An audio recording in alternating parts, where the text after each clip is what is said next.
All right, welcome back. Today, we're diving into something that is, well, it's the unsung hero and honestly, often the silent killer of pretty much every project: resources. Now, this is about so much more than just a simple checklist of people and parts. It's the engine.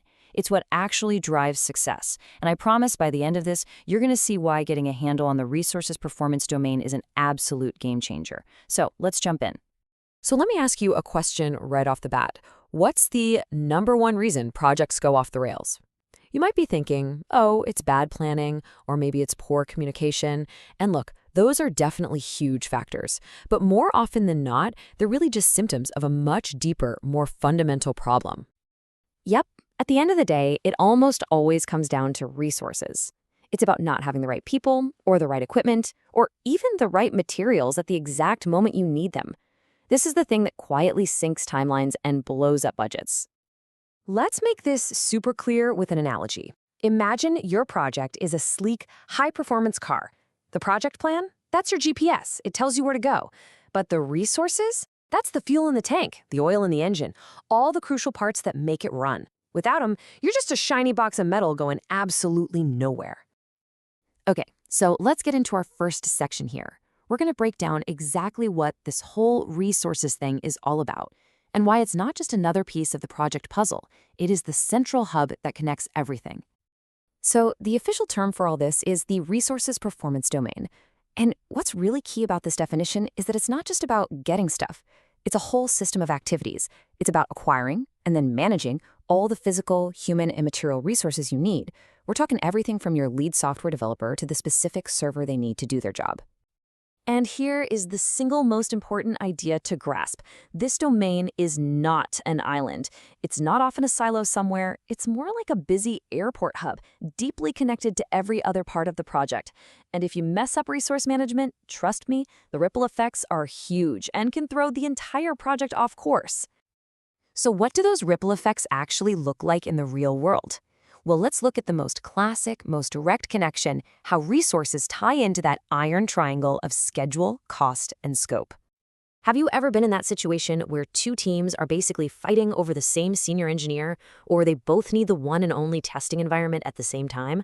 That right there is resource competition, and the impact is immediate. Costs start to creep up, schedules slipped, and you know what's the first thing to go? Quality. It almost always takes a hit. In fact, let's trace exactly how this disaster unfolds, step by step.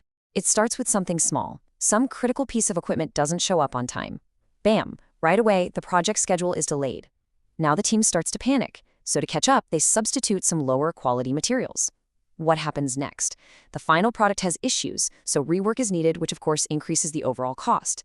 It's just this predictable, painful, and totally avoidable chain reaction.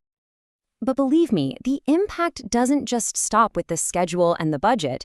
Oh no, resources are tangled up with the people, the plans, and the problems all across your project. So let's explore a few of those connections right now. First up, your stakeholders. This is totally a two-way street. You might have a functional manager, for instance, who has a huge say in who is actually available to work on your project. But on the flip side, if you can't get the resources you need to deliver what they asked for, well, their satisfaction is going to plummet. It's a really delicate balancing act. You see the exact same dynamic with risk. A resource constraint, like having only one person in the entire company who knows how a critical system works, that's a massive risk, right? It's a huge red flag. But this is where proactive resource management becomes your best friend. Simple things, like cross-training your team or just having a backup plan for key equipment. These can be incredibly powerful ways to lower that risk.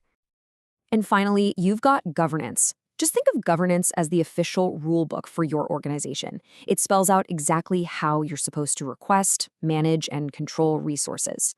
And this becomes absolutely critical when you're dealing with scarce resources that have to be shared across a bunch of different projects. There has to be a process.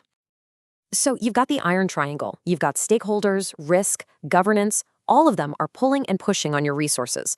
So who's the person responsible for navigating this incredibly complex web? Well, that brings us to the most important role in this whole equation, the project manager.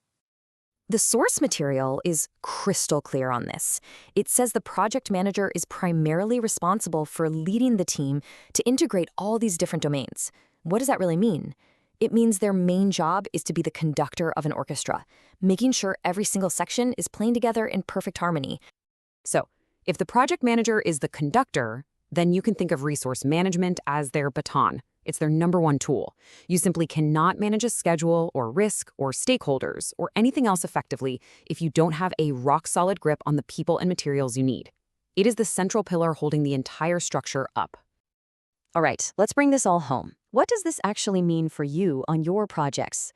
This brings us to our final and I think most important point, how you can shift your mindset from just checking off a resource list to truly mastering this domain. If there is one thing you remember from all of this, let it be this. Stop thinking about resources as a static checklist of things to get.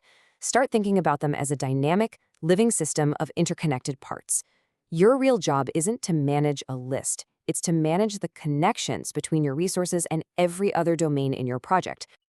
So, I'm going to leave you with a challenge. Go back and look at your own projects and ask yourself this. What is the most overlooked resource connection I'm dealing with right now? Is it the link between that one key person and project risk? Is it the impact of that shared server on your schedule?